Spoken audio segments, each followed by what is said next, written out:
Actually समापन तो कल है कार्यक्रम का, पर आज पूर्व संध्या पे क्योंकि लोगों की ट्रेन बहुत अर्ली मॉर्निंग है, किसी की दोपहर में है, तो उससे बचने के लिए आज हमने ये पहले कार्यक्रम किया।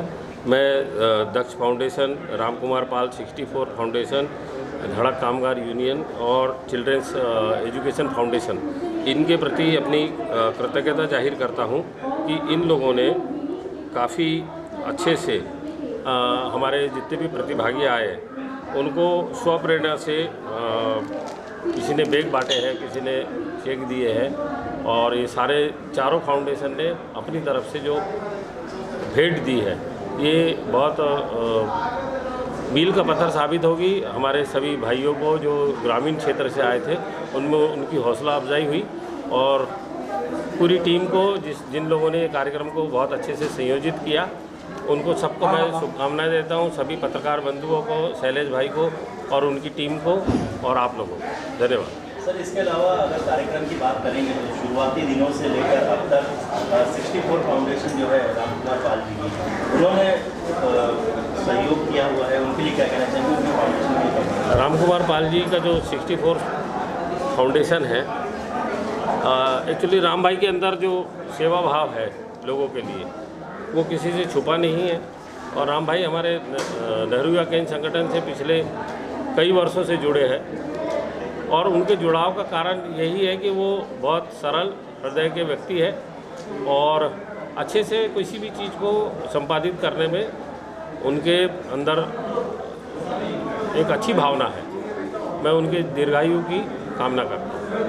सर, इसके अलावा CWC जो चिल्ड्रन वेलफेयर कमेटी है, उनका भी योगदान रहा है, उनके लिए क्या कहना चाहिए उनकी टीम के लिए? CWC ने भी जो हमारे दीपावली की गिफ्ट दी है बच्चों को, उनके लिए मैं बहुत उनको आभार व्यक्त करता हूं उनके प्रति कि दूरस्थ एरिया क्षेत्र के बच्चों के लिए उन्होंने अपने CWC की तरफ से कुछ जो भी उनको देना था उन्होंने दिया है, उनको भी मैं साधुवाद देता हूँ। सर, क्या कहना चाहेंगे आप, क्या कहना चाहेंगे इस कार्यक्रम में शामिल हुए, कैसा रहा? यस सर, बहुत ही आनंद आया इस प्रोग्राम में आके। और हम तो ऐसे कई फिल्मी समारोह और पार्टियों में जाते हैं, लेकिन पर्टिकुलर सर लोगों से मिलने का जो सौभाग्य मिला और पर्टिकुलर जो ये कल्चर एक्टिविटीज़ हुई वो बहुत शानदार था। और राम सर के लिए यही कहूँगा कि राम तो उनका नाम है ही, हम उनके एक शो में भी काम कर रहे हैं एज ए कुंभकर्ण। और सर ये पूरी आर्टिस्टिक और जो बच्चों को जो इंकरेज करने का तरीका था वो काफ़ी ही सौहार्दपूर्ण था, बहुत ही अच्छा, वेरी नाइस। सर, आप क्या कहना चाहिए किस तरह का अनुभव रहा इस कार्यक्रम में शामिल होकर? बहुत ही सुंदर, बहुत ही अद्भुत कार्यक्रम था।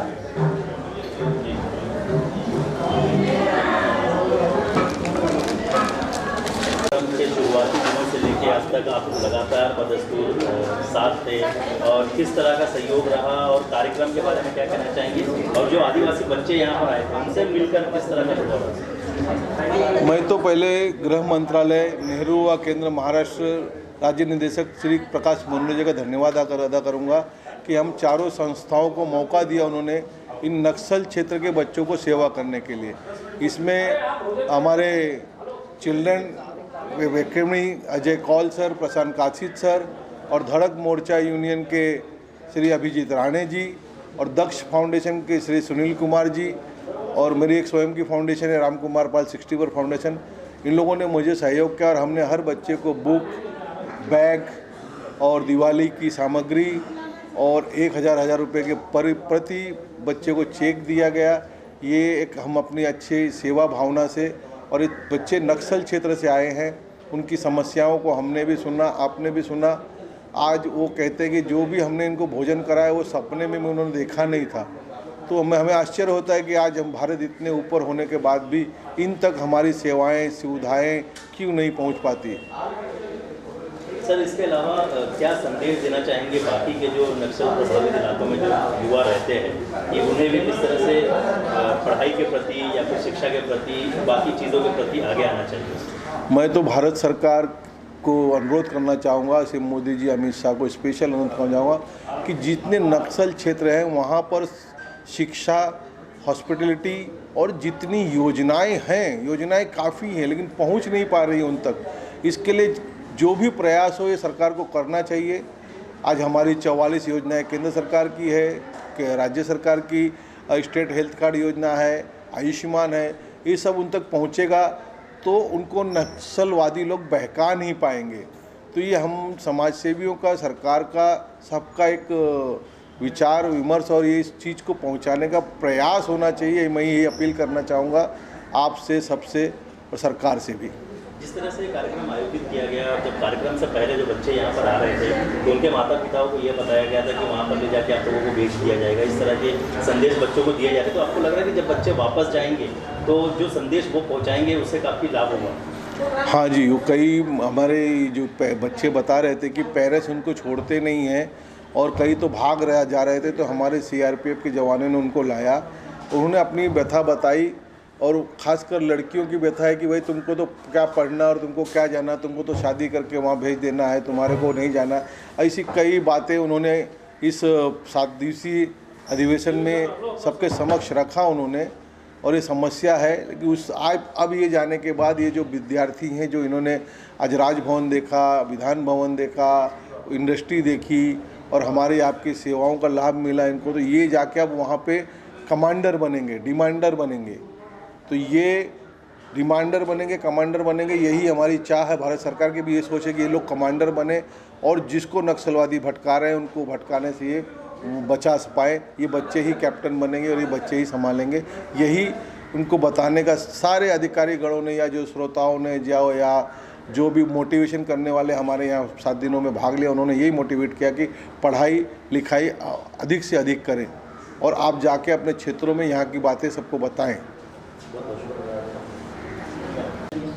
15वें जनजाति आदान प्रदान कार्यक्रम में शामिल किया मुझे यहाँ पे सुनील भाई ने और प्रकाश जी ने, और एक कार्यक्रम बहुत ही बढ़िया तरीके से आयोजित किया है। इन लोगों ने बच्चों को इतना प्रोत्साहित किया है कि उनका मनोबल एकदम अपने उफान पे है और वो देख के बहुत ज़्यादा प्रसन्नता हुई, आनंद आया कि इतने ज़्यादा पिछड़े क्षेत्रों से बच्चे आते हैं, नक्सली प्रभावित क्षेत्रों से आते हैं। उन बच्चों में उत्साह था समाज में कुछ करने का और उनको बहुत ही बढ़िया तरीके से ट्रेनिंग दी गई।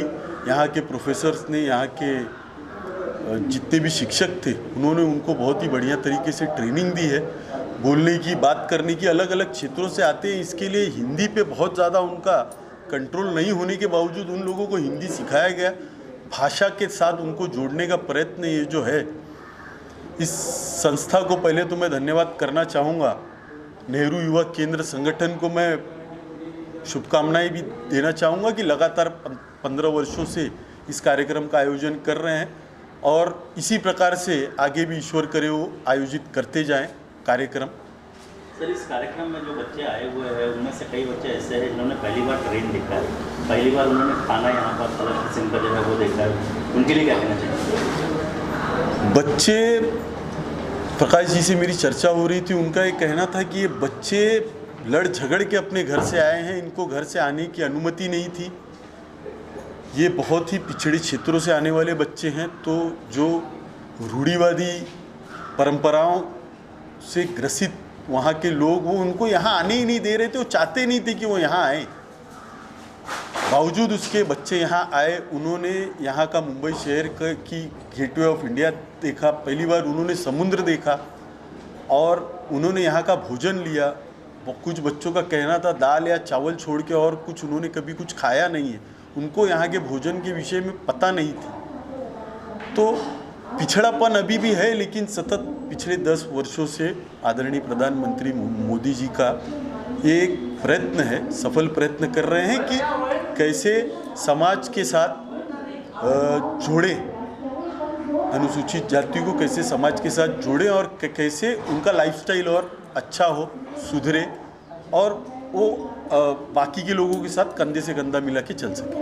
अनिल जी, आप क्या कहना चाहेंगे, किस तरह से लाभ होगा इन बच्चों को अगर इस तरह के कार्यक्रम होंगे? नेहरू युवा केंद्र संगठन पूरे देश के 623 जिलों में काम कर रहा है और निश्चित तौर पर जो भी 8 जिलों के जो 25 चयनित जो अलग अलग क्षेत्र के जो बच्चों को बुलाया गया है, उनमें सांस्कृतिक, सामाजिक, आर्थिक विरासत को आदान प्रदान करना इनका मुख्य उद्देश्य था।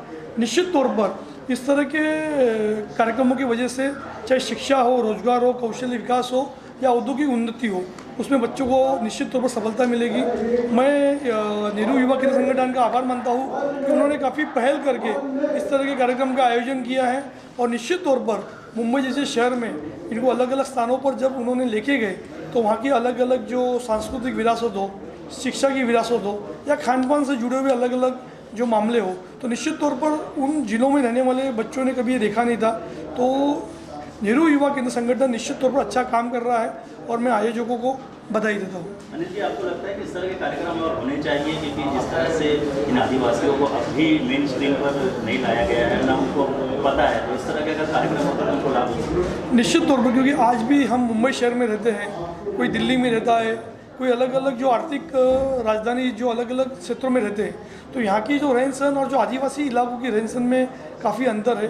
भले हमको आज़ादी मिली है, अलग अलग सरकारों ने प्रयास किया है, मगर अभी तक चाहे मुंबई जैसे पवई इलाके में जो आदिवासी विभाग है वहाँ पर भी सुविधा नहीं है। तो आप सोच सकते हैं कि बिहार, मध्य प्रदेश या अलग अलग जो राज्य है वहाँ के आदिवासियों की क्या स्थिति होगी। तो अगर इनको हम मेन स्ट्रीम में लेके आते हैं, उन्हें मुंबई शहर से जोड़ते हैं, तो निश्चित तौर पर उनमें भी एक कॉन्फिडेंस बढ़ेगा और आने वाले दिनों में उनके वजह से आदिवासी विभाग में भी जो लोग शिक्षा के लिए प्रयास कर रहे हैं, जो अपनी उन्नति के लिए प्रयास कर रहे हैं, उनके लिए मार्ग प्रशस्त करने का अच्छा मार्ग होगा।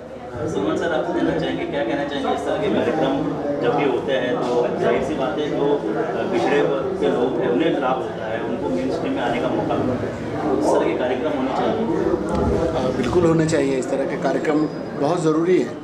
देखिए, आदिवासी अगर उसके शाब्दिक अर्थ पर न जाए, हम उसका भाव क्या है, आदि अनादिकाल से रहने वाले जो वासी हैं आदिवासी, यानी असल ज़मीन से जुड़े हुए लोग आज भी हैं। वो लोगों ने तरक्की कर ली, आज हम चांद पर पहुंच गए और ये हमारे लिए दुर्भाग्य की बात है कि जो चांद पर पहुंचने वाले देश के एक तबका ऐसा भी है जो अभी भी उस बच्चे की ज़बान पे था कि वो दाल चावल खाते हैं और मेहमान आते हैं तो रोटी खाते हैं, और कभी किसी फंक्शन में उनको मीट और मछली वगैरह खाते हैं, जो एकदम माना जाता है कि वो बहुत अच्छा बनाते हैं। हम लोग जैसा नीतीश जी ने कहा कि एनसीसी के कैंप में हम लोग 88-89 के कैंप में हम लोग आशागढ़ यहाँ पर जो पालघर के आसपास के कैंप हम लोग ने एनएसएस के कैंप लगाए थे, तो हम ये कोशिश करते थे कि उनको शामिल करें और विदिन 10 मिनट वो लोग पहुंच जाते थे और इतने अच्छे अच्छे सांस्कृतिक कार्यक्रम वो लोग करते थे।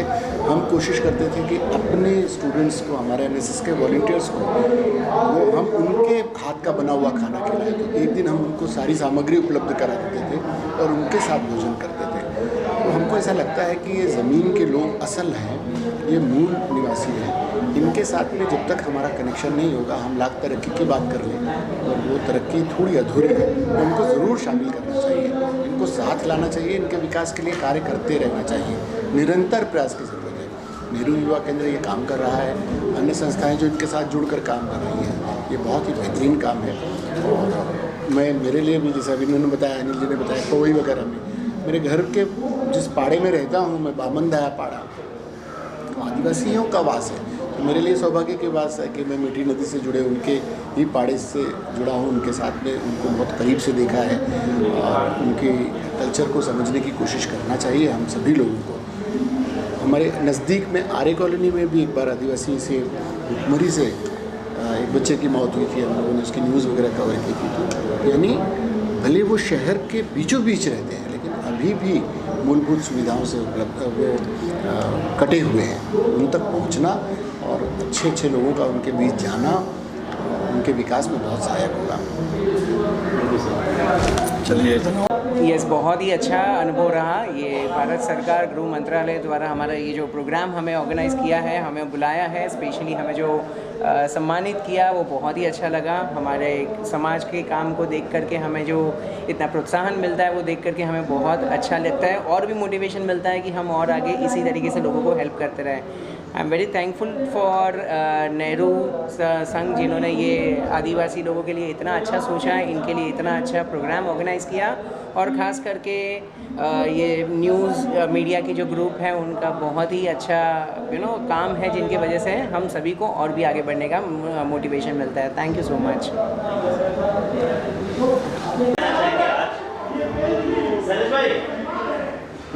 आज नेहरू युवा केंद्र संगठन मुंबई युवा कल्याण कार्यक्रम में मुझे मंत्रालय द्वारा मुझे ये सम्मान दिया गया है। मुझे बहुत अच्छा लगा। सबका मैं तहे दिल से शुक्रिया अदा करती हूँ। किया गया है क्या? मैं डॉक्टर अशोक कुमार गुप्ता आज यहाँ पे नेहरू युवा केंद्र संगठन मुंबई द्वारा आयोजित प्रोग्राम में मुझे इस सम्मान द्वारा सम्मानित किया गया। सर्वप्रथम मैं भारत सरकार और नेहरू युवा संगठन का बहुत बहुत धन्यवाद देता हूँ कि उन्होंने मुझे इस कार्य के लिए सम्मानित किया है और मैं उनका धन्यवाद देता हूँ।